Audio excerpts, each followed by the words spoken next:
కుంభమేళా 40 కోట్ల భక్త సమూహం, ఇసుక వేస్తే రాలనంత జనం, తరలివచ్చే సాధువులు, ఆధ్యాత్మిక గానాలు, అన్నదానాలు. ఇదే కుంభమేళా ఉత్సవం, హిందువుల పవిత్ర తీర్థం. ఈ మహాకుంభమేళా కేవలం భారత్కు ఆధ్యాత్మికంగానే కాదు, ఆర్థికంగానూ అత్యంత ప్రాధాన్యత కలిగిన ఘట్టంగా చెప్పుకోవచ్చు. జనవరి 13 నుంచి 45 రోజుల పాటు జరిగే ఈ కార్యక్రమం లక్షల మంది వ్యాపారస్తులకు వరం కానుంది. భారత్ ఆర్థిక వ్యవస్థకు ఈ మహాకుంభమేళా ఊతమివ్వనుంది.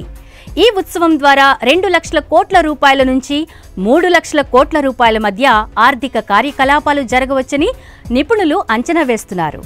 ఇది వ్యాపారస్తులతో పాటు హోటల్, రవాణా, పర్యాటక, రిటైల్ రంగాలకు లాభాన్ని చేకూర్చనుంది. ప్రయాగ్రాజ్కు తరలివచ్చే భక్తులతో బస్సులు, ట్రైన్లు, ఇతర రవాణా సేవలు ఊపందుకుంటాయి. అటు టూర్ ఆపరేటర్లకు పండగనే చెప్పాలి.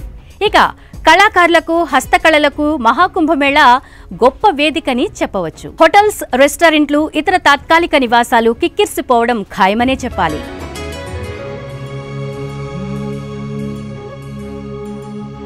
చిన్న వ్యాపారస్తులు తమ వస్తువులను అమ్ముకోవడానికి ఈ మహాకుంభమేళా ఉపయోగపడనుంది. ఆహారం, దుస్తులు, మతపరమైన వస్తువులను భక్తులు కొనుగోలు చేయడం ఖాయం. స్థానిక వంటలు, కళలు, హస్తకళలకు డిమాండ్ పెరుగుతోంది. దీని కారణంగా ఉత్తరప్రదేశ్ ఆర్థిక వ్యవస్థ కూడా మెరుగుపడుతోంది. నిజానికి మహాకుంభమేళాను కేంద్ర ప్రభుత్వం ఎంతో ప్రతిష్టాత్మకంగా తీసుకుంటుంది. మహాకుంభమేళా ద్వారా ఆర్థిక వ్యవస్థను మరింత పటిష్టం చేసేందుకు పలు కీలక నిర్ణయాలు కూడా తీసుకుంది.